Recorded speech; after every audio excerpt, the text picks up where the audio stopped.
What would you do if the same people who mocked you, starved you, and threw your clothes outside after your father's burial suddenly discovered that you were the only legitimate heir? This story will shake you to your core. They treated me like trash after burying the only parent I ever knew. But when the lawyer opened the envelope my father left behind, their world collapsed, not mine. Stay with me as I'll unfold the secret in the envelope. The rain fell in sheets the day we buried my father, Robert Harrison. It seemed fitting somehow, the sky weeping for a man whose own family had forgotten how to cry for him.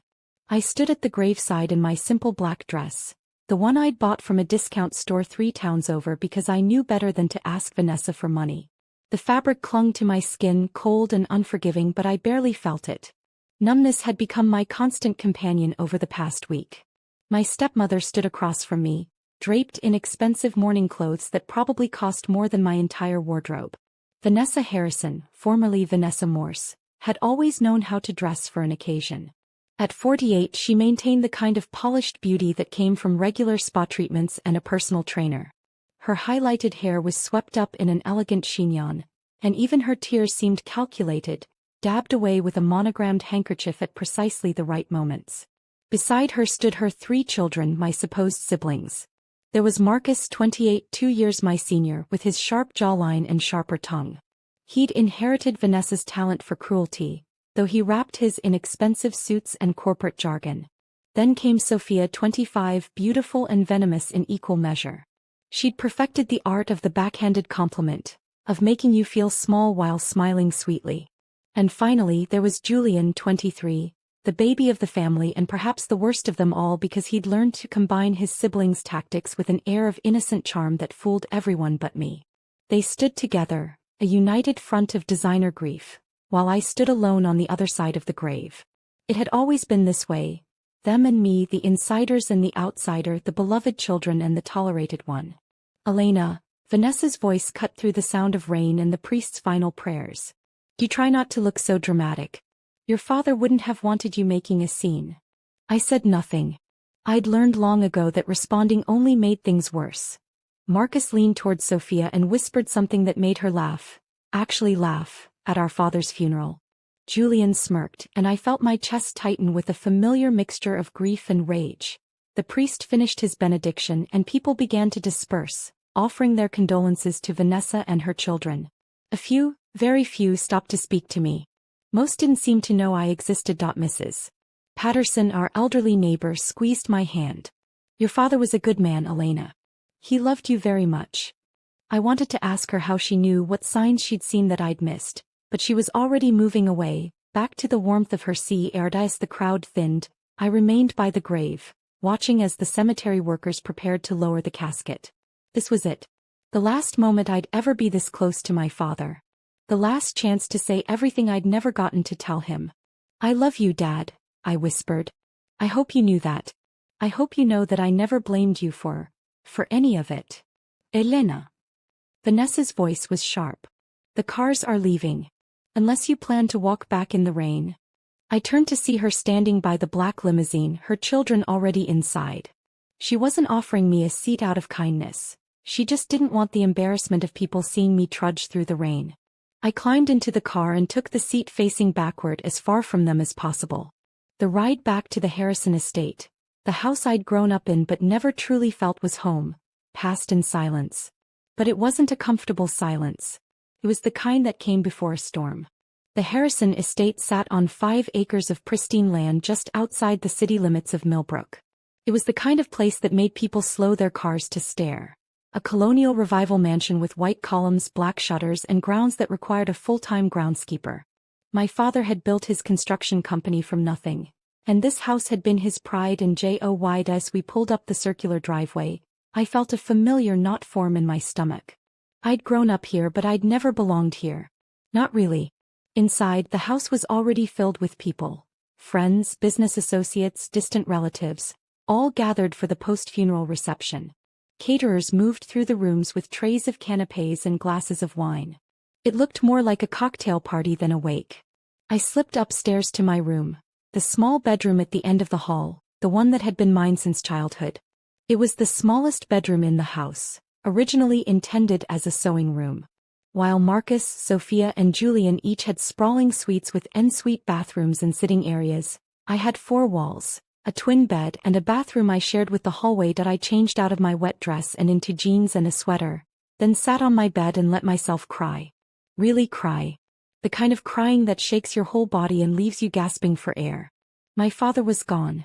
Robert Harrison, the man who had married Vanessa when I was 6 years old, who had been my only parent after my mother died, who had worked 70-hour weeks to build an empire, was gone. And I was alone.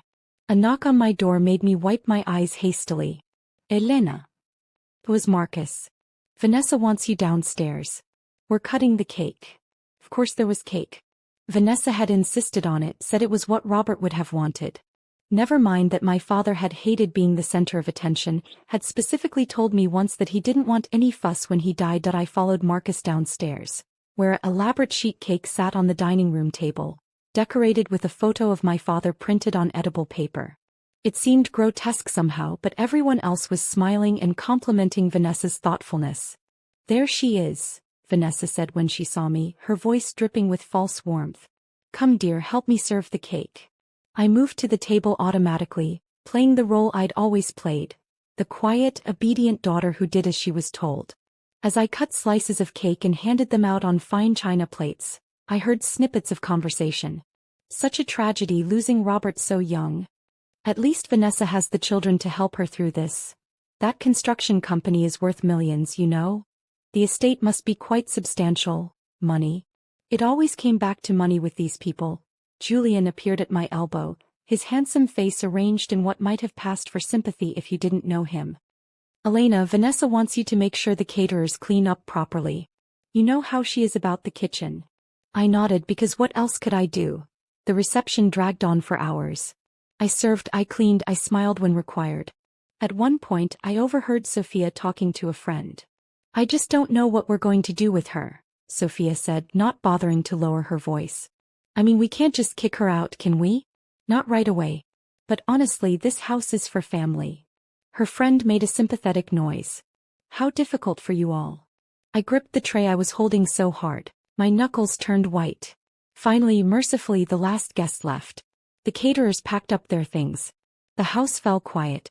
I retreated to my room, exhausted and heartsick. But I'd barely lain down when Vanessa appeared in my doorway without knocking. We need to talk, she said. My stomach dropped. Nothing good ever came from those words. Have you ever been treated like a stranger in your own home? Tomorrow you'll need to start clearing out Robert's office, Vanessa continued, leaning against the doorframe with her arms crossed. I want all his personal papers gathered up. The lawyer is coming next week to read the will, and I want everything organized. I can do that, I said quietly. Good. Vanessa's eyes swept over my small room with barely concealed disdain. And Elena? We'll need to discuss your living situation. This house is going to the children, obviously. Robert always intended it that way. We'll give you some time to find a place, of course. We're not monsters. But you understand that you can't stay here indefinitely. My throat felt tight. This is my home. This is the Harrison family home, Vanessa corrected sharply. And you're welcome to visit, naturally. Once we've decided what to do with your room. Sophia's been wanting a larger closet, and that space would be perfect. She left before I could respond, which was probably for the best because I had no words. I lay in bed that night, staring at the ceiling, and felt the weight of my reality settling over me like a shroud. I had nothing. No mother, no father, no real family. No money of my own. I'd been working part-time at a bookstore, barely making enough to cover my basic expenses. My degree in library science hadn't led anywhere yet, and my job prospects were limited. And now apparently I was about to lose my home too. The next morning I woke early and made my way to my father's office. It was the one room in the house that Vanessa had never tried to redecorate, perhaps because my father had insisted on it remaining his domain. Dark wood paneling, leather chairs, shelves lined with business journals and construction manuals. It still smelled like his cologne. I stood in the doorway for a long moment trying to memorize everything, knowing that soon this too would be taken from me. Then I got to work. My father had been meticulous about record keeping. His desk drawers were organized with military precision. Contracts in one drawer, personal correspondence in another, financial documents in a third. I worked methodically, creating piles of papers that would need to be sorted and reviewed. I was going through the bottom drawer of his desk when my fingers brushed against something unexpected. A false bottom. My heart skipped a beat as I carefully pried it up, revealing a hidden compartment underneath. Inside was a large manila envelope, sealed and unmarked except for 2 words written in my father's handwriting. For Elena. My hands shook as I opened it. Inside were 3 items. A letter, a DNA test result, and a document that appeared to be a will. I started with the letter, my father's familiar handwriting swimming before my eyes as tears blurred my vision. My dearest Elena. If you're reading this, then I'm gone, and I can only pray that you found this before anyone else did. I should have been braver. I should have told you these things while I was still alive, but I was a coward and I'm sorry for that. 6 months ago I began to suspect something that I'd pushed to the back of my mind for years. The timing of Marcus's birth, certain comments Vanessa made over the years, the fact that none of the children looked anything like me. I told myself I was being paranoid. But the doubt ate at me, so I did something that I'm not proud of. I collected DNA samples from all 3 of them, Marcus, Sophia and Julian, and had them tested against my own. I also had you tested, though you at least I never doubted. Your mother, God rest her soul, was the only woman I ever truly loved. The results. Elena, my darling girl, the results destroyed me. Marcus is not my son. Sophia is not my daughter. Julian is not my son. None of them share my blood. None of them are mine. You're my only child. My only real child. I confronted Vanessa with the evidence. She didn't even bother to deny it. She laughed at me, Elena. She actually laughed and told me that I'd been a fool for 26 years. That she'd married me for my money and that the children, all of them, had been fathered by various men she'd had affairs with over the years. She seemed almost proud of it. She told me that if I divorced her or tried to expose her, she would take me for everything I had. She'd make sure the scandal destroyed my business, my reputation. She said I'd built my company on the Harrison name, and she'd make sure that name became synonymous with cuckold and fool. I should have been stronger. I should have thrown her out immediately. But I was weak, Elena. I thought about the business, about the employees who depended on me, about the carefully constructed life we'd built. And yes, I'll admit it, I thought about what people would say. So I made a different choice. I couldn't divorce her without destroying everything, but I could make sure that you, my only true child, would be taken care of. I could make sure that justice of a sort would be served. I've had a new will drawn up by a lawyer that Vanessa doesn't know about. Everything, the house, the business, all of my assets, goes to you. Everything. I've made sure it's ironclad. I've included the DNA evidence. Vanessa and her children will get nothing. I know this will be hard for you. I know they'll fight it. But Elena, my sweet girl, you must be strong. Don't let them bully you. Don't let them manipulate you. The money, the house, it's all yours by right. Not because of some legality, but because you are my daughter. My only daughter. I'm sorry I wasn't brave enough to tell you this in person. I'm sorry for all the times I stood by and watched Vanessa and her children treat you poorly. I'm sorry for being weak. But I've tried to make it right. Please, Elena, be strong. Take what's yours. Live the life you deserve. I love you more than you'll ever know. Your father, Robert Harrison. I don't know how long I sat there, clutching that letter, tears streaming down my face. My father had known. He'd known the truth and it had broken his heart. I looked at the DNA test results next. Clinical, official, undeniable. Marcus Harrison, 0% DNA match. Sophia Harrison, 0% DNA match. Julian Harrison, 0% DNA match. Elena Carter Harrison, 99.9% DNA match. And then the will. Dated just 8 weeks ago. Witnessed and notarized. Legal and binding. I, Robert Thomas Harrison, being of sound mind and body, do hereby revoke all prior wills and codicils, and declare this to be my last will and testament. To my wife, Vanessa Harrison, I leave the sum of $100,000, the maximum amount I am legally required to provide. To Marcus Harrison, Sophia Harrison and Julian Harrison, I leave $1 each with the following explanation.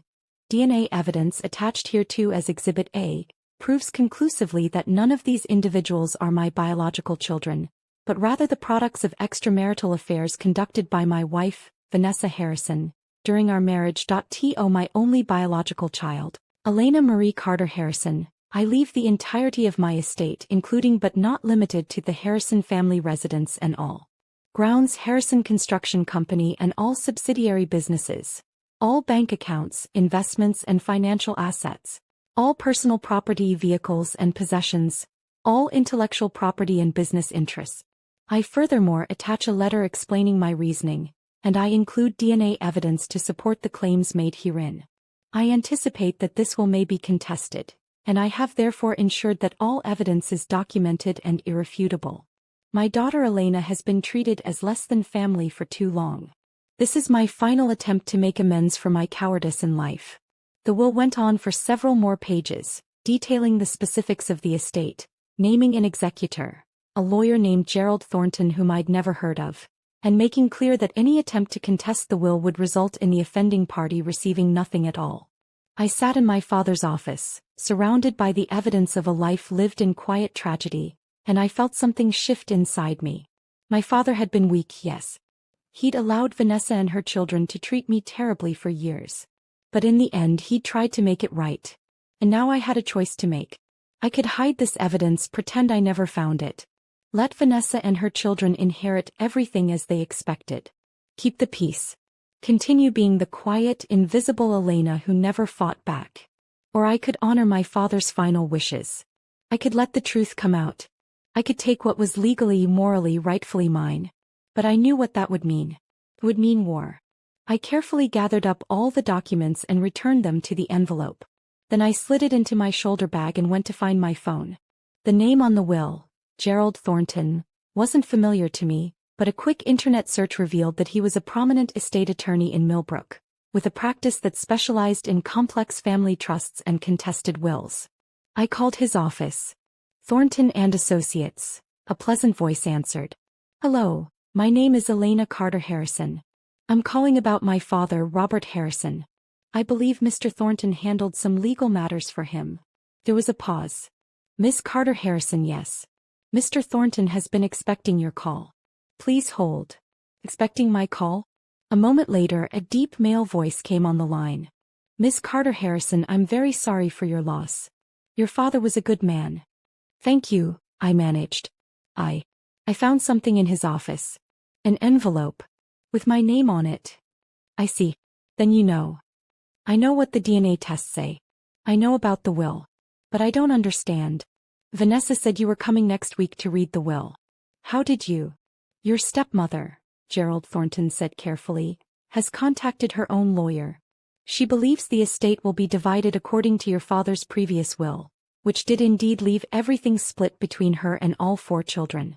She doesn't know that your father changed his will 8 weeks ago. She doesn't know that I exist. My mind was racing.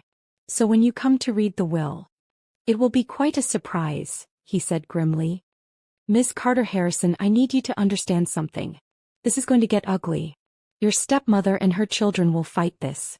They'll hire lawyers. They'll make accusations. They'll try to prove your father was incompetent or coerced. They will do everything in their power to overturn this will. Can they? My voice came out small and frightened.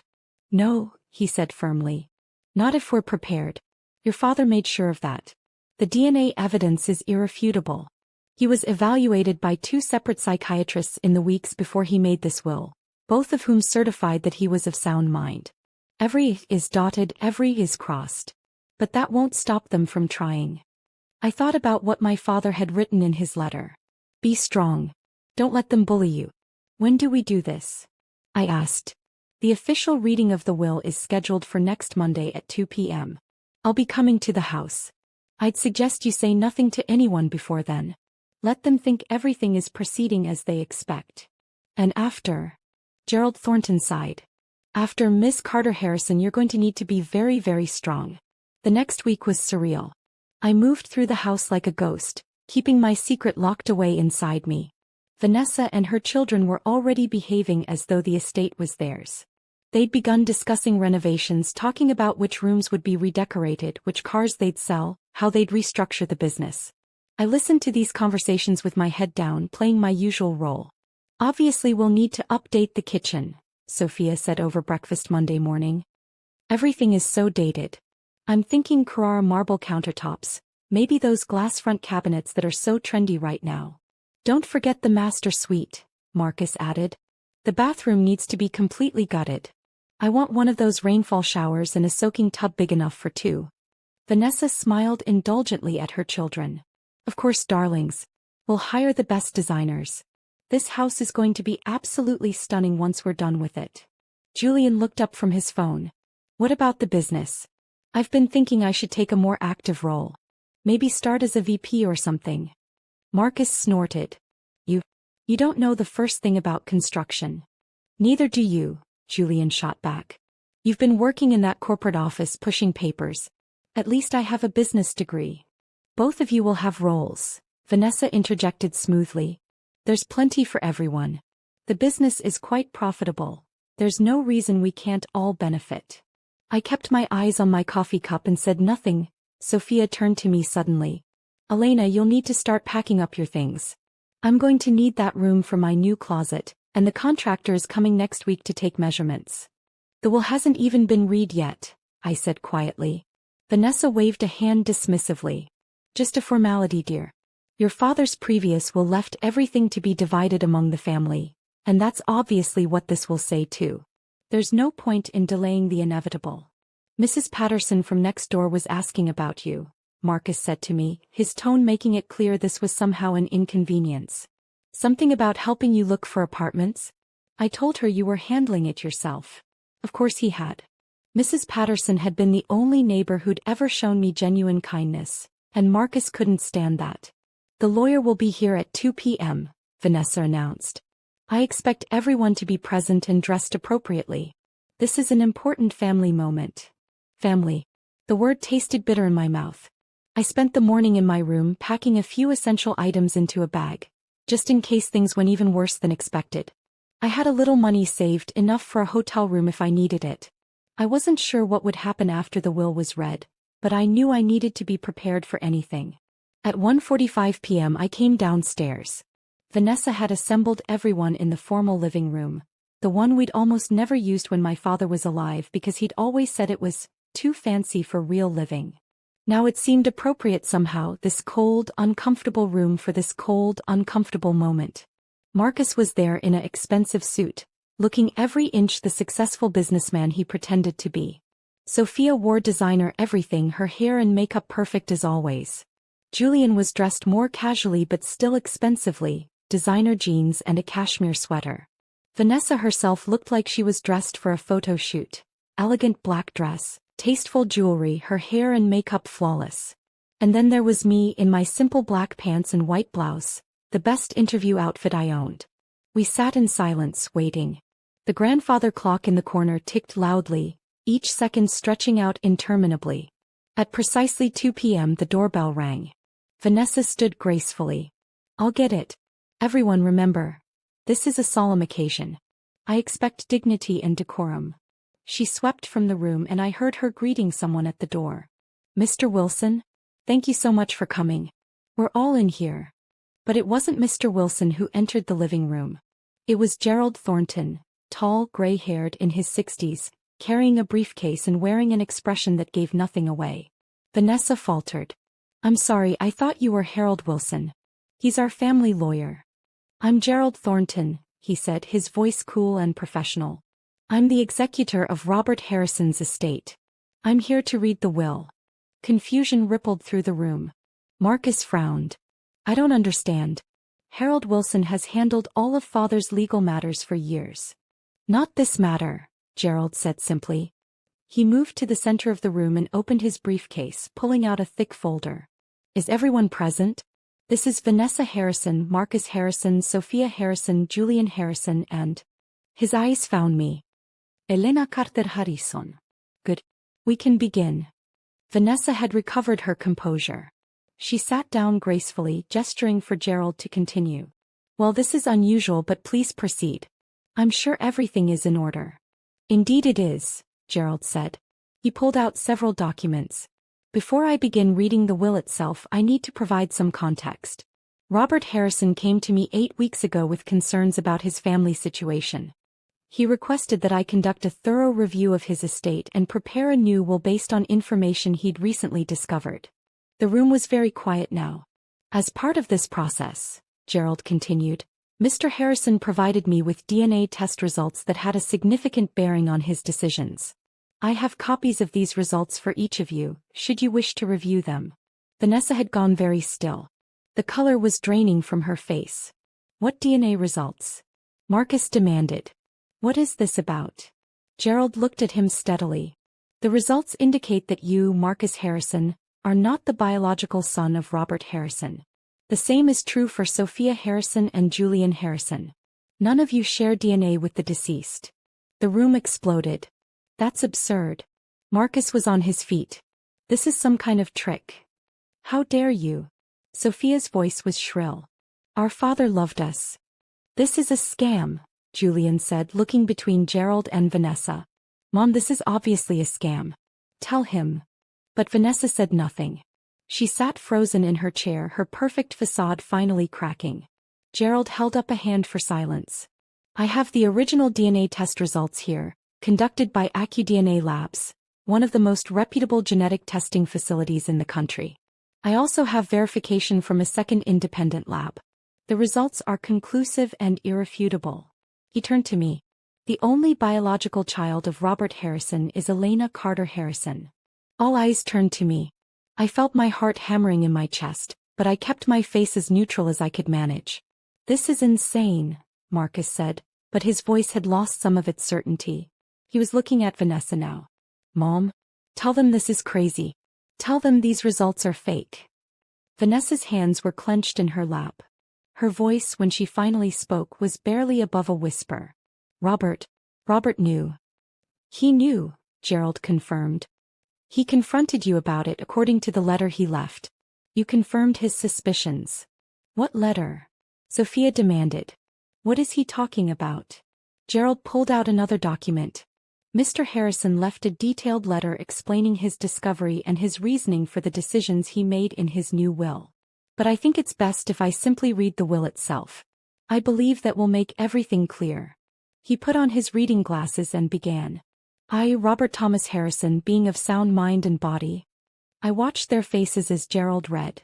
Watched the confusion turn to disbelief, the disbelief to shock, the shock to fury. When he got to the part about Vanessa receiving only $100,000, she gasped audibly. When he read that Marcus, Sophia and Julian would each receive $1, Marcus actually laughed. A harsh, disbelieving sound. And when he read that everything, the house, the business, all the assets, would go to me, the room erupted in chaos. You can't be serious. Marcus was shouting now, his carefully maintained composure completely shattered. This is fraud. She did something, she manipulated him. She what? I found my voice for the first time, standing up to face him. I manipulated him? How? By being his actual daughter. You scheming little. Sophia lunged toward me, but Julian grabbed her arm. Vanessa had still barely moved, but now she turned her cold eyes on me. He knew. How long have you known? I found the letter last week, I said, my voice surprisingly steady. In Dad's office. And you said nothing. Vanessa's voice was quiet, deadly. You sat in this house for a week, eating our food, living under our roof, and you said nothing. My roof, I corrected her. This is my house now. Everything here is mine. Like hell it is, Marcus said. We'll fight this. We'll take you to court. We'll prove that you coerced him, that you... On what grounds? Gerald interrupted calmly. Your father was evaluated by 2 independent psychiatrists who both certified that he was of sound mind. He made this will of his own free choice. The DNA evidence is irrefutable. And frankly, attempting to contest this will would be ill-advised. There's a clause stating that anyone who does so will forfeit even their token inheritance. If you were in my shoes, what would you do after hearing that will? Like this video, drop your opinion in the comments, and don't forget to subscribe for more emotional stories. $1, Julian said hollowly. He left us each $1. That's called a poison pill provision, Gerald explained. It proves that he didn't simply forget about you or overlook you in the will. He made a conscious, deliberate choice to exclude you from his estate. Sophia was crying now, but they weren't sad tears. They were tears of rage. This is all your fault, she spat at Vanessa. You and your affairs. You did this to us. Don't you dare. Vanessa started, but Sophia wasn't done. How many? Sophia demanded. How many men? Do you even know which ones are our fathers? The silence that followed was deafening. I want you all out of my house, I said quietly. The words felt strange in my mouth but also right. I'm giving you 1 week to remove your personal belongings. After that, anything left will be disposed of. You can't kick us out. Sophia shrieked. We live here. Not anymore, I said. I looked at Gerald. That's legal, right? This is my house now.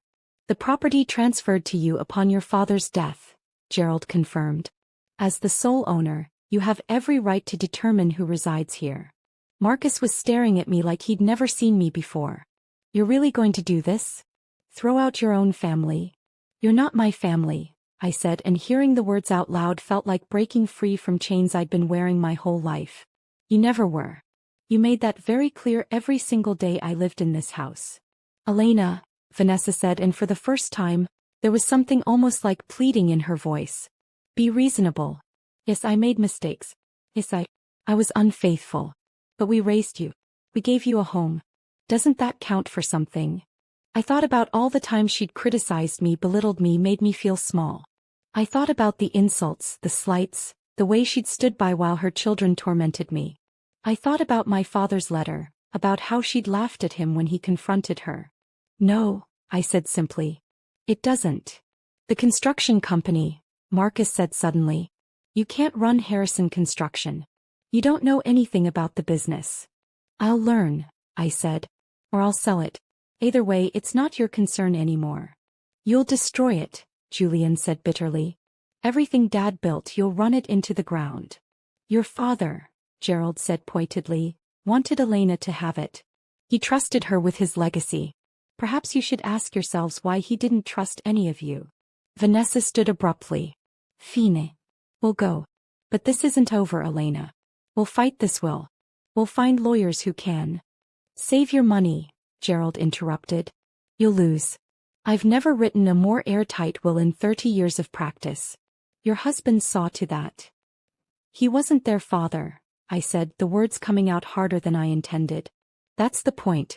He owed them nothing. Sophia was openly weeping now. Where are we supposed to go? I don't have anywhere to go. That's not my problem, I said, though part of me, the part that had been trained for 20 years to be kind, to be accommodating, to put others first, twinged with guilt. But I pushed it down. You're all adults. You'll figure it out. 1 week, Marcus said, his voice tight with barely controlled rage. Fine. But Elena, you're making enemies. You're making big enemies. And you're going to regret this.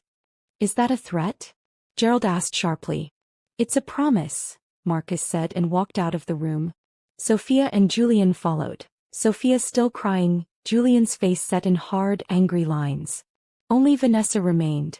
She looked at me for a long moment, her expression unreadable.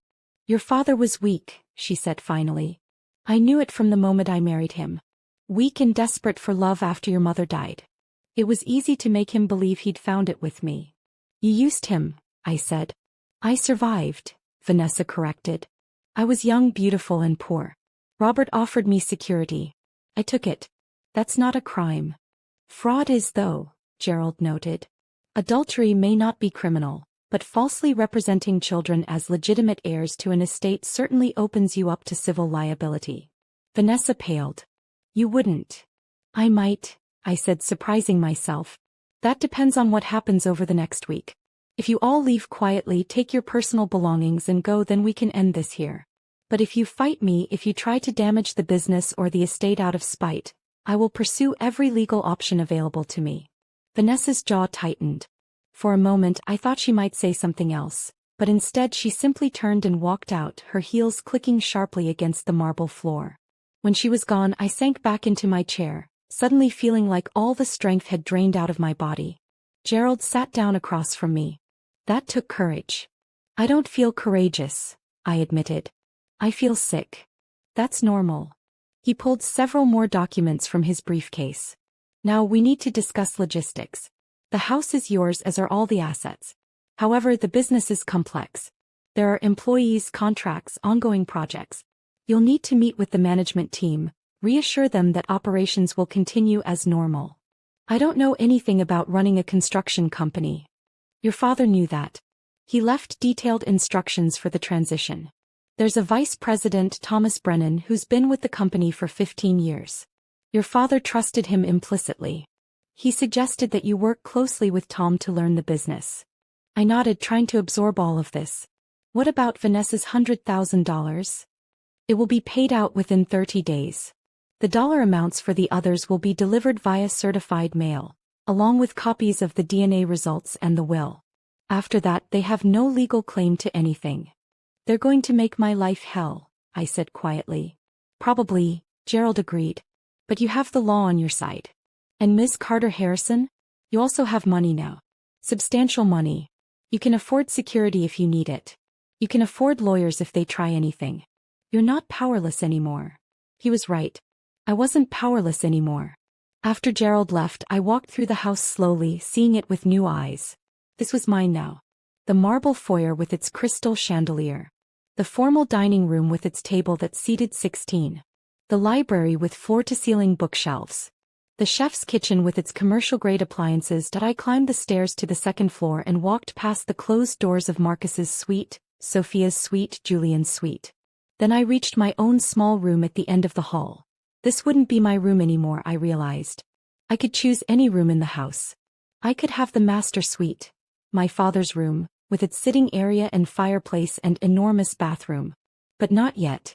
That felt like too much too soon. Instead, I went back downstairs to my father's office and sat in his leather chair. His presence still lingered here somehow. I could almost feel him watching me, proud that I'd finally stood up for myself. I'm going to try, Dad, I said aloud to the empty room. I'm going to try to be strong. I'm going to try to make you proud. The house was silent around me, but it felt different now. Less hostile. For the first time in 20 years, I felt like I belonged here. The next morning, I woke to find that Sophia had emptied my closet. Every piece of clothing I owned, every shirt, every pair of pants, every dress, had been thrown into the backyard. Some items were tangled in the rose bushes. Others were scattered across the wet grass from the previous night's rain. My winter coat was floating in the pool. I stood at the window looking down at the destruction, and felt a cold fury settle over me. I took pictures. Lots of pictures. Then I called Gerald Thornton. Document everything, he advised. Every instance of harassment, every act of vandalism. We may need it. Next I called a locksmith. Within 2 hours, every lock in the house had been changed. I kept one key and gave the other to Gerald for safekeeping. When Vanessa and her children returned that afternoon, they'd apparently spent the night at a hotel. They found themselves locked out. Vanessa pounded on the door. Elena. Open this door right now. I opened it but kept the chain on. You have 5 days left to collect your belongings. I'll give you access between 10 a.m. and 6 p.m. each day. But you will not be staying here anymore. You can't do this. Sophia shrieked from behind her mother. This is our home. Read the will, I said, and closed the door. For the next hour they raged outside. They threatened, they cajoled, they pleaded. Marcus called me every vile name he could think of. Sophia sobbed dramatically. Julian alternated between anger and attempts at manipulation, reminding me of all the times he'd been nice to me, as if that somehow entitled him to my inheritance. Share your thoughts below. Would you forgive a family that did such wickedness to you? Like, comment, and subscribe so you don't miss the next episode. Sophia sobbed dramatically. Julian alternated between anger and attempts at manipulation, reminding me of all the times he'd been nice to me, as if that somehow entitled him to my inheritance. Share your thoughts below. Would you forgive a family that did such wickedness to you? Like, comment, and subscribe so you don't miss the next episode. I sat in the library with noise-canceling headphones, reading through my father's business files, and ignored them all. Eventually they left.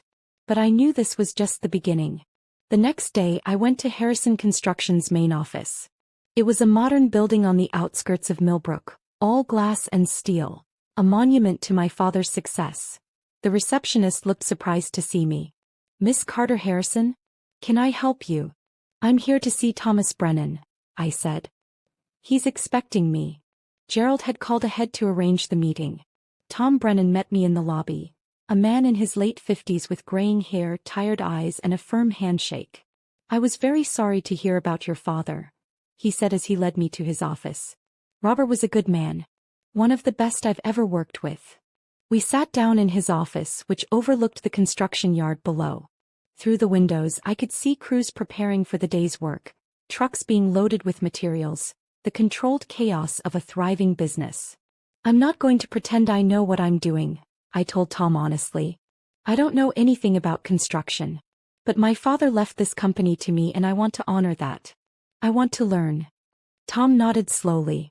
Robert told me near the end that there might be some complications with the estate. He asked me to help you if you needed it.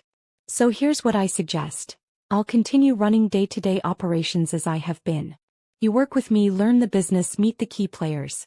Take your time. There's no need to rush into any major decisions. What about Marcus? I asked. He's been working here. Tom's expression darkened. In title only. Your father gave him an office and a salary to keep peace at home, but Marcus never showed much interest in actually learning the business. He'd show up late, leave early, spend most of his time on personal calls. Between you and me, I'll be glad to see him gone. He is gone, I said. As of today. I want his name removed from all company documents, his access to accounts revoked, his office cleared out. Consider it done. Tom hesitated, then added, You should know. Marcus has been talking to some of the crew. Trying to stir up trouble. Telling people that you're going to run the company into the ground, that you have no idea what you're doing, that they should start looking for new jobs. My hands clenched into fists. Can he do that? He can talk. But actions speak louder. Let me call an all-hands meeting. Let you address the staff directly. Show them that you're serious about this. An hour later, I stood in front of 200 employees. Office staff, foremen, construction workers. All of them looking at me with varying degrees of curiosity, skepticism, and concern. My name is Elena Carter Harrison, I began, my voice steadier than I felt. I'm Robert Harrison's daughter, and as of his death, I'm now the owner of this company. I know many of you are worried about what this means for your jobs, for ongoing projects, for the future of Harrison Construction. I paused, looking out at all those faces. I want to be honest with you. I don't know much about construction. I didn't grow up in this business the way some of you did. But I did grow up watching my father pour his heart and soul into this company. I watched him work 70-hour weeks because he cared about quality, about his employees, about doing things right. Someone in the back coughed, but otherwise the room was silent. I can't promise I'll never make mistakes, I continued. But I can promise you this, I will learn. I will work hard. And I will honor my father's legacy by treating this company and all of you with the respect you deserve. Tom Brennan will continue to oversee operations, and I'll be working closely with him to ensure a smooth transition. If you have concerns, my door is always open. If you have questions, ask them. We're all in this together. I stepped down from the small platform, half expecting silence or worse, heckling. Instead, someone started clapping. Then another person. Then another. Within seconds, the entire room was applauding. Tom appeared at my elbow, grinning. Well done. I think you're going to be just fine. The attacks escalated. Someone, I had no doubt it was Marcus or one of his enablers, sent an anonymous tip to the local newspaper suggesting that I had somehow coerced my father into changing his will. The paper didn't publish it, but the reporter called to ask for comment. No comment, I said firmly, except to say that these accusations are completely false and potentially libelous. Social media was worse. Sophia created a series of posts painting herself as the victim, a grieving daughter cut off from her inheritance by a scheming stepsister. She left out the part about the DNA tests, of course. She left out the part about her not actually being my father's daughter. Her posts were shared hundreds of times. Strangers who knew nothing about the situation sent me hate mail. Someone created a fake social media account in my name and posted offensive content. I had to hire a reputation management firm to deal with it all. Then came the legal threats. Marcus hired a lawyer, some expensive suit from the city, who sent Gerald a letter demanding that the will be invalidated on grounds of undue influence and mental incompetence. Gerald barely blinked. We expected this. Let them waste their money. But it was exhausting. Every day brought some new crisis, some new attack. I couldn't go to the grocery store without people staring and whispering. Mrs. Patterson next door stopped me one day when I was checking the mail. Elena dear, I just want you to know that I don't believe a word of what they're saying about you, she said firmly. Your father talked to me before he died. He told me he'd made sure you were taken care of. He said you were his only real child and he was sorry it took him so long to do right by you. I felt tears prick my eyes. Thank you, Mrs. Patterson. That means more than you know. And Elena? Your mother would be very proud of you. I'd almost forgotten that Mrs. Patterson had known my mother, had been her friend before the cancer took her when I was just 4 years old. Thank you, I whispered. Inside the house, things were tense during the daytime hours when Vanessa and her children came to pack their belongings. I stayed in my father's office mostly working through business documents, but I could hear them moving through the house, their voices sharp with anger and resentment. On the 4th day, I came downstairs to find that someone had spray-painted "thief" across the wall of the formal living room. I took pictures, called Gerald, and called the police. Officer Martinez arrived within 20 minutes. He walked through the house, documenting the damage, taking statements. Do you know who did this? He asked. I have suspicions, I said carefully. My step-siblings have been here packing their belongings. The house was locked last night when I went to bed, and the only people with access during the day are them. But you don't have proof. No direct proof, no. Officer Martinez sighed. Without proof or witnesses, there's not much we can do. But I'll file a report. If anything else happens, call us immediately. After he left, I hired a security company. By that evening, cameras had been installed throughout the property, both inside and out. If anyone tried anything else, I'd have evidence. I also hired a cleaning crew to paint over the graffiti. I refused to let them see that they'd gotten to me. The 5th day was Friday, the last day Vanessa and her children had legal access to the house. I'd arranged for a moving truck to be available, thinking they might need help transporting their belongings. Instead, I found Marcus loading items into his car that definitely didn't belong to him. Those are my father's golf clubs, I said, standing in the doorway of the garage. Marcus turned to me, his expression defiant. They're family heirlooms. They're part of the estate. Put them back. Make me. I pulled out my phone and showed him the screen. I was already recording. Put them back, Marcus, or I call the police for theft. For a moment I thought he might actually try to fight me. His hands clenched into fists, his face flushed with rage. But then he seemed to remember the cameras I'd had installed. He threw the golf clubs onto the garage floor with a clatter. You know what? Keep them. Keep all of it. I hope it makes you happy living in this house all alone with no family, no one who gives a damn about you. I'd rather be alone than surrounded by liars, I said quietly. Marcus stepped closer, lowering his voice. You have no idea what you've done. You think you've won? This is just the beginning. We're going to make your life a living hell. Every business deal you try to make will be there to sabotage it. Every relationship you try to build will poison it. You're going to regret this. Are you threatening me on camera? I asked, making sure the phone captured his face clearly. He realized his mistake and stepped back. Stay out of my way, Elena. That's all I'm saying. He left, tires squealing as he pulled out of the driveway. By 6 p.m. they were all gone. Vanessa left last, walking through the house one final time with Sophia trailing behind her. I watched from the library as they loaded the last boxes into a moving van. Sophia was crying again, clutching some stuffed animal from her childhood. Vanessa's face was like stone.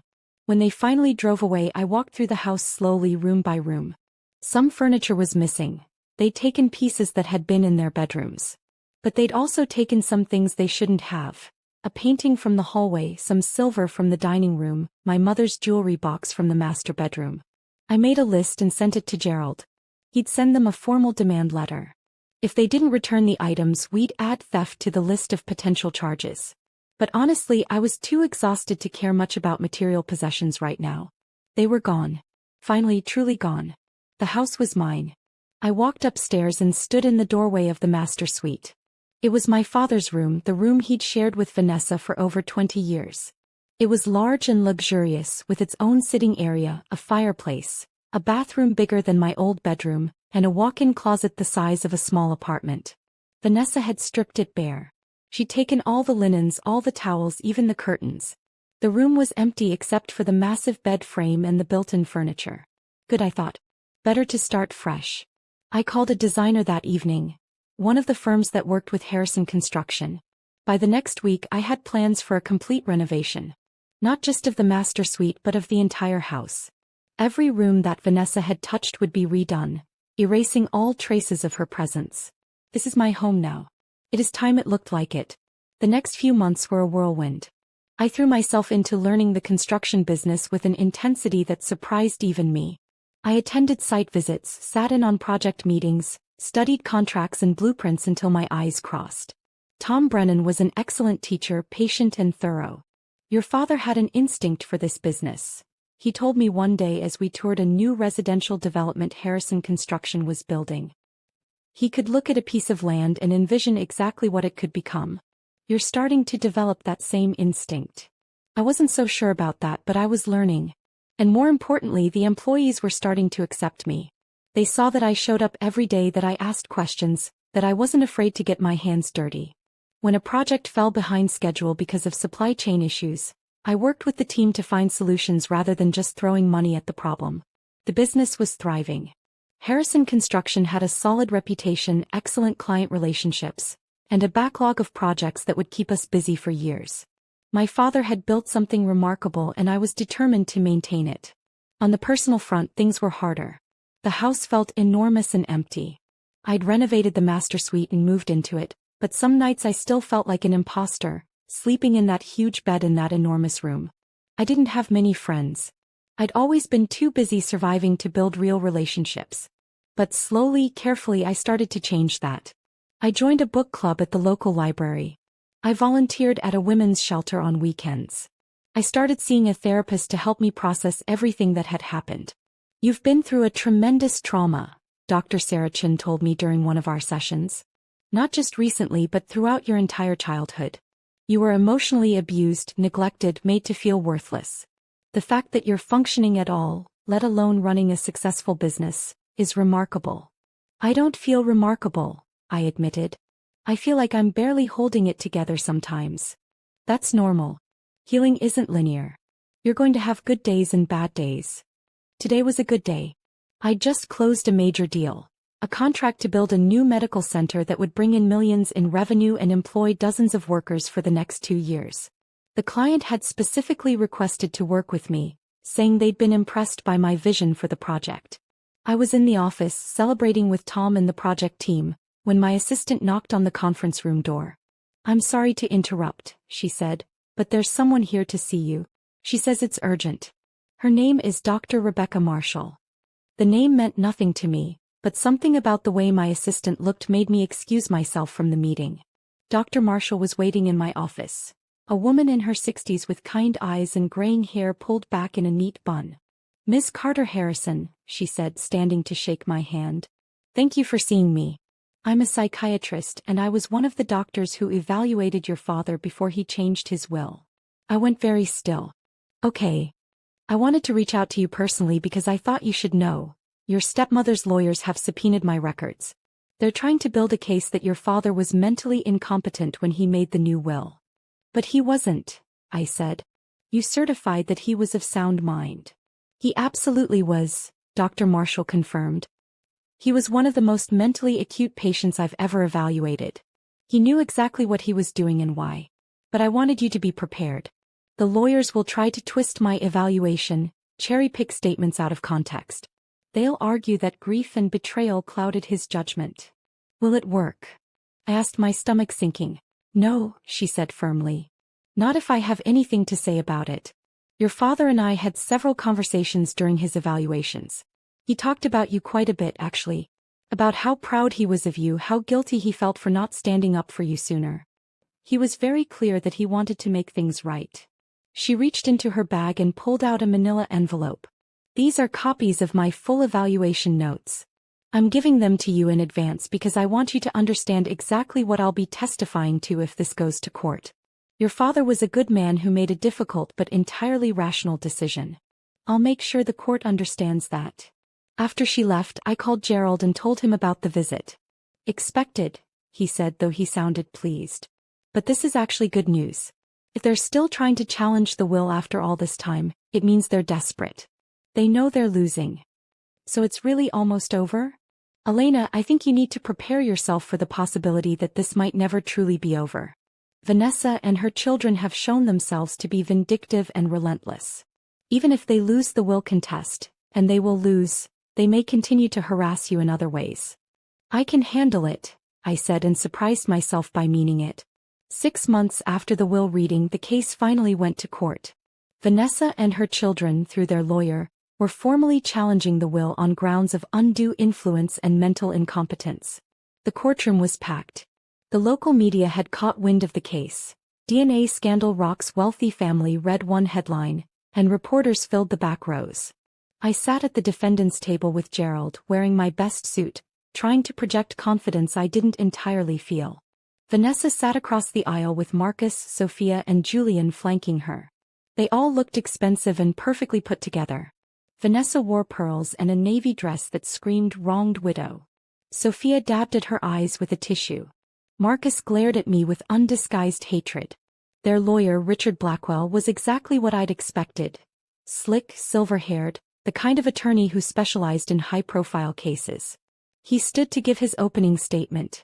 Your Honor, this case is about a vulnerable man in the final months of his life, manipulated by a stepdaughter who saw an opportunity to steal an inheritance that rightfully belongs to the children who loved him and cared for him for over 2 decades. I felt Gerald stiffen beside me, but he'd warned me this was coming. Let him spin his narrative, Gerald had said.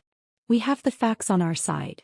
Blackwell continued, painting a picture of me as a scheming opportunist who had somehow convinced my father to undergo DNA testing, who had poisoned his mind against his real family, who had exploited his grief and confusion. The DNA tests may show that Marcus, Sophia, and Julian Harrison are not biologically related to Robert Harrison, Blackwell conceded, but biology isn't family. These young people were raised as his children. He loved them as his children. To disinherit them completely, to leave them nothing but a token dollar, suggests a mind that was not thinking clearly, that was under the influence of someone with a malicious agenda. When it was Gerald's turn, he stood slowly, letting the drama build. Your Honor, what my esteemed colleague fails to mention is that Robert Harrison was betrayed in the most fundamental way possible. He discovered that his wife had committed adultery repeatedly throughout their marriage. He discovered that the children he had raised and provided for were not his biological offspring. And he discovered that when confronted with this information, his wife laughed at him. You could have heard a pin drop in that courtroom. Mr. Harrison was evaluated by not one but 2 independent psychiatrists, Gerald continued. Both certified that he was of completely sound mind. He was a successful businessman who continued to run his company effectively right up until his death. He made a rational, deliberate decision to leave his estate to his only biological child, the daughter who had been marginalized and mistreated for years by the very people now claiming to be his real family. Gerald presented the evidence methodically over the next 2 days. The DNA tests irrefutable and damning. The psychiatric evaluations clear and professional. Testimony from business associates who confirmed that my father had been sharp as ever in his final months. The letter my father had written, read aloud in court, explaining his reasoning in his own words. Then came Dr. Rebecca Marshall. She was unshakable on the stand, calmly explaining her evaluation process, describing my father as exceptionally clear-minded and rational. When Blackwell tried to suggest that grief might have impaired my father's judgment, she shut him down. Grief is not mental incompetence, she said firmly. Mr. Harrison was heartbroken and angry, yes. But he was also thinking very clearly about the future and about justice. He wanted to ensure that his biological daughter, the one person who was actually his child, was provided for. That's not irrational. That's parental love. If your father left everything to you, would you share it or walk away forever? Blackwell then tried a different angle, calling several witnesses who testified that Marcus, Sophia, and Julian had been good children, loving and attentive. Tom Brennan, when he took the stand for the defense, had a different story. I worked with Robert Harrison for 15 years, Tom said. And I can tell you that the man I knew barely spoke about Marcus, Sophia, and Julian. But Elena? He talked about Elena all the time. How proud he was of her, how much she reminded him of his first wife. He told me once that Elena was the only good thing that came from his second marriage. When it was my turn to testify, I was terrified. Blackwell was going to try to make me look like a villain, and I had no idea if I could hold up under cross-examination. Gerald led me through direct examination gently, establishing my relationship with my father, the treatment I'd received from Vanessa and her children, my discovery of the letter and the new will. Did you ever ask your father to disinherit anyone? Gerald asked. Never, I said firmly. I didn't even know he was planning to change his will until after he died. Did you have any influence over his decision? No. I found out about everything, the DNA tests, the affairs, the new will, after his death. I had no idea any of this was happening. Then came Blackwell's cross-examination. Ms. Carter Harrison, he began, his voice dripping with skepticism, isn't it true that you resented your step-siblings? That you were jealous of their relationship with your father? I didn't resent them, I said carefully.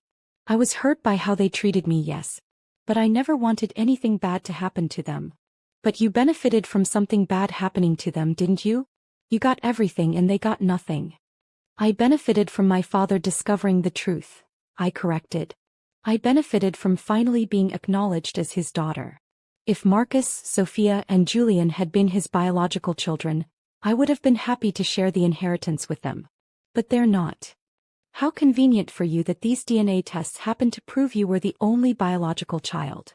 Gerald stood. Objection. Counsel is implying that the DNA tests are somehow fraudulent, which has been conclusively disproven. Sustained, the judge said. Mr. Blackwell, the validity of the DNA evidence is not in question. Blackwell tried several more times to shake my story, but I held firm. I told the truth, that I'd been shocked by my father's decision, that I'd found the evidence after his death, that I'd had no involvement in his decision-making process. When I stepped down from the stand I was shaking, but I'd survived. The final witness was Vanessa herself. She took the stand looking every inch the bereaved widow, elegant, dignified, sorrowful. But Gerald's cross-examination destroyed that facade. Mrs. Harrison, Gerald began, when your husband confronted you with the DNA evidence, what was your response? Vanessa hesitated. We had a difficult conversation. Did you deny the affairs? I don't think that's relevant. Answer the question, Mrs. Harrison. No, she said finally. I didn't deny them. Did you in fact laugh at your husband when he confronted you? Her jaw tightened. I may have reacted inappropriately. I was defensive. You laughed at him, Gerald pressed. You told him he'd been a fool for 26 years. You told him you'd married him for his money. Isn't that true? I was angry. People say things they don't mean when they're angry. So you admit you said these things? Yes, she hissed. And Mrs. Harrison, in all the years of your marriage, how many affairs did you have? Objection. Blackwell was on his feet. This is beyond the scope. It goes to character, Your Honor, Gerald said calmly. It establishes a pattern of deception that is directly relevant to the credibility of the plaintiff's claims. I'll allow it, the judge said. Please answer the question, Mrs. Harrison. Vanessa looked like she wanted to refuse, but she was under oath. Several, she said finally. Can you be more specific? I don't remember exactly. More than 5. Yes. More than 10. She said nothing, which was answer enough. Gerald let the silence stretch. And during all these affairs, you were allowing your husband to believe that Marcus, Sophia, and Julian were his biological children? Yes. You defrauded him. You took his money, his love, his resources, to raise children that were not his. And now you want this court to believe that you have any moral standing to challenge his final wishes. He raised them. Vanessa's composure finally cracked. He was their father in every way that mattered. They loved him. Did they? Gerald asked quietly. Or did they love his money? Because from the evidence we've presented, they certainly didn't show him much love when he was alive. They showed love to Elena, mocking her, belittling her, throwing her possessions in the yard after his funeral. Vanessa had no answer for that. The judge took 3 days to render his verdict. When we reconvened in the courtroom I could barely breathe. I've reviewed all the evidence presented, Judge Patricia Morrison said, and I find the following. The DNA evidence is conclusive and irrefutable. The psychiatric evaluations clearly establish that Robert Harrison was of sound mind when he created his final will. The testimony establishes a pattern of mistreatment toward Ms. Elena Carter Harrison by the plaintiffs. Most importantly, the will itself is legally sound and properly executed. She looked directly at Vanessa and her children. I understand that this is a difficult situation for all parties involved. However, the law is clear. A person has the right to dispose of their estate as they see fit, and Robert Harrison exercised that right. The challenge to the will is denied.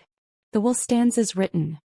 I heard Sophia's cry of anguish, Marcus's muttered curse, but it all seemed distant. I'd won. It was over. I end the months that followed the trial, my life slowly transformed. The vindication from the court gave me a confidence I'd never had before. I wasn't the unwanted stepdaughter anymore. I wasn't the girl who had to accept whatever scraps were thrown her way.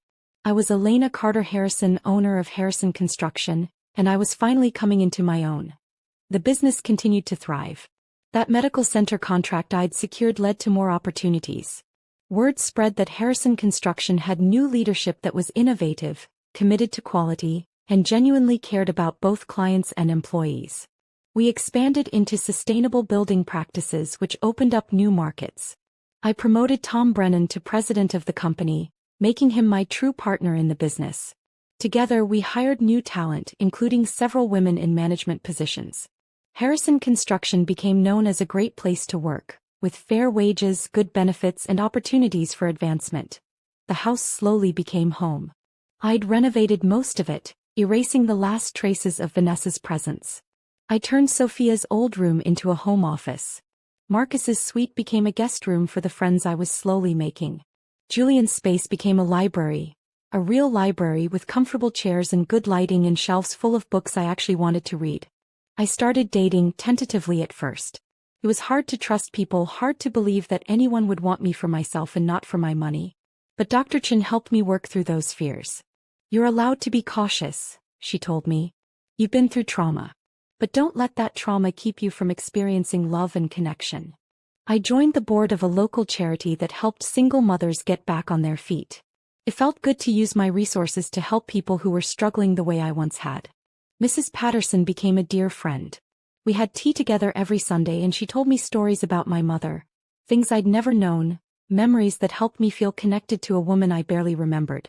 Your mother would be so proud of you, Mrs. Patterson said one afternoon. You have her strength, her kindness. But you also have something she never had, the courage to stand up for yourself. As for Vanessa and her children, I never saw them again after the trial. I heard through the grapevine that Vanessa had moved to another state, using her $100,000 to start over somewhere no one knew her story. Marcus had gotten a job at a much smaller company, his reputation tarnished by the scandal. Sophia had married quickly to a man with money, surprising no one. Julian had simply disappeared from social media and public life. I didn't wish them ill, but I didn't miss them either. They were a chapter of my life that was closed. 1 year after my father's death, I stood in the cemetery beside his grave. I'd had the headstone replaced with a new one that read, Robert Thomas Harrison, beloved father, you were never weak. You were just human. I laid flowers on the grave and sat down on the bench nearby. Hi, Dad, I said softly. I wanted to give you an update on everything. The business is doing really well. We just broke ground on that medical center, and we have 3 more major projects lined up for next year. Tom sends his regards, by the way. He says you'd be proud of how things are going. The house is beautiful now. I've made it mine, really mine. I think you'd like what I've done with it. Feels warm now, lived in. I'm thinking about getting a dog, actually. The place is too big for just me and I think some company would be nice. I've been seeing someone, I continued, feeling my cheeks warm even though no one was listening. His name is David. He's a teacher at the local high school. He doesn't care about the money. Honestly, I think it makes him a little uncomfortable, but he cares about me. He listens to me. He makes me laugh. I think you would have liked him. I'm happy, Dad. That's what I really came here to tell you. For the first time in my life, I'm actually happy. Not just surviving, not just getting by, actually happy. And I have you to thank for that. You gave me the tools to build a real life. You gave me justice even if it came too late for you to see it. I forgive you, I whispered, tears streaming down my face. For not being strong enough when you were alive, for not standing up to Vanessa and her children, for letting me feel like I didn't matter. I forgive you because I understand now how hard it must have been. And because you made it right in the end. You made it right. I sat there for a long time watching the clouds drift across the sky, feeling the warm sun on my face. When I finally stood to leave, I felt lighter somehow. Free. As I walked back to my car, a sensible sedan, nothing flashy because I'd never been the type to need external validation, I saw someone standing by the cemetery gates. Marcus. My first instinct was to turn around to avoid the confrontation. But I'd spent too many years running, too many years hiding. I kept walking. Elena, he said as I approached. He looked different, older, worn down. The expensive suit was gone, replaced by more modest clothes. The arrogance had faded from his eyes, replaced by something that might have been regret. Marcus, I said neutrally, not stopping. I wanted to. He ran a hand through his hair, a gesture of frustration I remembered from our childhood. I came to visit Dad's grave. He's not your dad, I said, the words coming out harsher than I intended. I know. Marcus looked away. Biologically, no. But he raised me. For better or worse, he was the only father I ever knew. I softened slightly. You're welcome to visit the grave whenever you want. I'm not going to stop you from that. Thank you. He hesitated, then said, I heard the business is doing well. That you're doing well. We are. Good. That's good. Another pause. Elena, I know I don't have any right to ask this, but do you think you could ever forgive us? Not forget and not let us back into your life if you don't want to, but just forgive. I looked at him, really looked at him, and saw something I'd never seen before. Genuine remorse. Whether it was because he'd lost the inheritance or because he'd actually grown as a person, I didn't know. Maybe it was both. I'm working on it, I said honestly. Forgiveness isn't a switch I can just flip, Marcus. You all hurt me for years. You made me feel worthless. You threw my belongings in the yard after Dad's funeral. You called me terrible names. You tried to destroy me in court. I know all of that. He looked down at his feet. For what it's worth, I'm sorry. I was angry and bitter and I took it out on you. You didn't deserve any of it. No, I agreed. I didn't. Vanessa told us you were the enemy, Marcus continued. From the time we were kids, she'd tell us that you were trying to take what was ours, that you were trying to come between her and Dad, that we needed to stick together as a family against the outsider. We believed her. We were kids and we believed her. That's an explanation, I said. Not an excuse. I know. I'm not trying to make excuses. I wanted you to understand. And I wanted to say I'm sorry. Even if you never forgive me, even if I never see you again after today, I needed to say it. I studied his face, looking for signs of manipulation, of ulterior motives. But all I saw was exhaustion and genuine regret. I appreciate you saying that, I said finally. I don't know if I'm ready to forgive you yet. But I'm willing to try. Eventually. That's more than I deserve. Marcus took a step back. I won't bother you anymore. Take care of yourself, Elena. And, thank you. For not being as cruel to us as we were to you. He walked away, heading toward my father's grave, and I continued to my car. I didn't know if Marcus's apology was genuine or if it was just another manipulation. I didn't know if I would ever truly forgive any of them. But I knew one thing for certain. I didn't need their forgiveness, their approval, or their presence in my life to be happy. I had everything I needed. The community center stood gleaming in the afternoon sun, its modern glass facade reflecting the clouds above. A banner across the entrance read, Harrison Family Community Center, Grand Opening. I stood at the podium in front of a crowd of several hundred people. City officials, business leaders, community members, employees from Harrison Construction, and felt a sense of peace I'd never imagined possible. 5 years ago, I began, I inherited more than just a business and a house. I inherited a legacy. My father, Robert Harrison, built Harrison Construction from nothing. He believed in quality, integrity, and taking care of people. Today, I'm proud to announce that we're expanding that legacy with the opening of this community center. This facility will provide job training programs for people looking to enter the construction trades. It will offer after-school programs for children. It will host support groups, community events, and educational workshops. It will be a place where people can come together, learn, grow, and build better lives for themselves and their families. My father didn't always make the right choices. He made mistakes, as we all do. But in the end, he tried to make things right. This center is my way of continuing that effort, of using the resources he left me to make a positive difference in our community. The applause was thunderous. Tom Brennan stood in the front row, beaming with pride. Mrs. Patterson was there, dabbing at her eyes with a handkerchief. David stood beside her, holding the hand of our 2-year-old daughter Lillian, named after my mother. After the speeches and the ribbon cutting, after the tours and the congratulations, after most of the crowd had dispersed, I found myself standing alone in the main hall of the center, looking up at the portrait of my father that hung on the wall.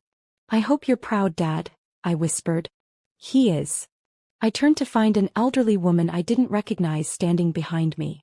She had kind eyes and white hair, and something about her seemed familiar. "I'm sorry," I said. "Do we know each other?" "Not exactly," she said with a gentle smile. "But I knew your father. My name is Catherine. Catherine Brennan. Tom's mother."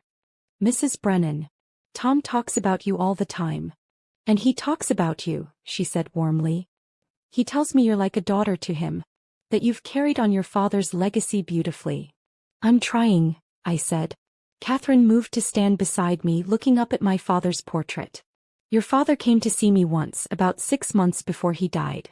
We'd been friends years ago before he married Vanessa. He told me about the DNA tests, about what he'd discovered. He was heartbroken." "I didn't know that," I said softly. "He asked me what he should do. I told him to follow his heart, to do what was right, even if it was hard. I told him that true family isn't always about blood. It's about love, respect, and sacrifice. And I told him that of all his children, the one who had shown him true love was you." Tears filled my eyes. I wish he'd told me all of this while he was alive. "He was ashamed," Catherine said gently. "Ashamed that he'd let things get so bad, that he'd allowed you to be treated so poorly for so long. But Elena, he loved you, never doubt that. And he's proud of you now. Wherever he is, whatever comes after this life, he's proud." She squeezed my hand and walked away, leaving me alone with my thoughts and my father's portrait. I thought about everything that had happened over the past 5 years. The pain, the betrayal, the court battles. But also the healing, the growth, the joy. I thought about the business I'd built into something even bigger than my father had imagined. I thought about the community center that would help thousands of people over the coming years. I thought about David and Lillian, about the family I was building. A real family based on love and honesty and mutual respect. I thought about Vanessa and her children. I'd heard that Sophia had divorced her wealthy husband and was struggling financially. That Julian had finally found some success in sales but still carried the stigma of the scandal. That Marcus had started his own small construction company and was apparently doing honest, good work. I'd even heard through Tom that Vanessa had written me a letter once. An apology that she'd never sent. Part of me wished she had. Part of me was glad she hadn't. Because the truth was, I didn't need their apologies anymore. I didn't need their approval or their validation.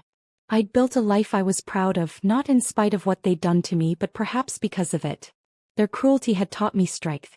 Their rejection had taught me self-reliance. Their betrayal had taught me the value of integrity. "Mommy." I turned to see Lillian running toward me, her dark curls bouncing, her face lit up with joy. David followed behind her, smiling. "Mommy, this place is so big," Lillian exclaimed, looking around the community center with wonder. "Did you really build this?" "I helped," I said, scooping her up into my arms. "A lot of people worked together to make this happen." "Grandpa Robert would have loved it," she said matter-of-factly. She'd never met my father, but I told her stories about him all the time. She knew that he'd been a builder, that he'd loved her mother very much, that he'd made some mistakes but had tried to make them right. "Yes," I agreed, my voice thick with emotion. "He would have loved it." David put his arm around me and the three of us stood there in the center of the main hall, a family. A real family. "You okay?" David asked softly. "Yeah," I said, and I meant it. "I'm better than okay. I'm happy." And I was. After years of being treated as less than, as the outsider, as the one who didn't belong, I had finally found my place. Not in the family I was born into, but in the life I'd built for myself. The inheritance my father left me wasn't just money or property or a business. It was the opportunity to become the person I was meant to be. It was freedom from the toxic people who had held me back. It was justice, long delayed but finally served. But most importantly, it was proof that I mattered. That I'd always mattered. That I was worthy of love, respect, and dignity. Standing there in the community center with my husband and daughter beside me and my father's portrait watching over us, I finally understood what my father had been trying to tell me with his final will. It wasn't just about the money. It was about finally being seen. Finally being valued. Finally being recognized as his daughter, his only daughter, and being given the tools to build the life I deserved. "Thank you, Dad," I whispered one more time. "For everything." And in the quiet of that moment, surrounded by the building that would help so many people, I felt a sense of peace settle over me. The past was behind me. The pain had faded into something manageable, something that no longer defined me. I was Elena Carter Harrison and I had finally come home. Not to a house or a place but to myself. And that was the greatest inheritance of all. What defines family, DNA, loyalty, or love? If you've ever been maltreated by your stepmother, I want you to know this. You are not. If my story helped you in any way, please share yours below. Your voice might save someone else.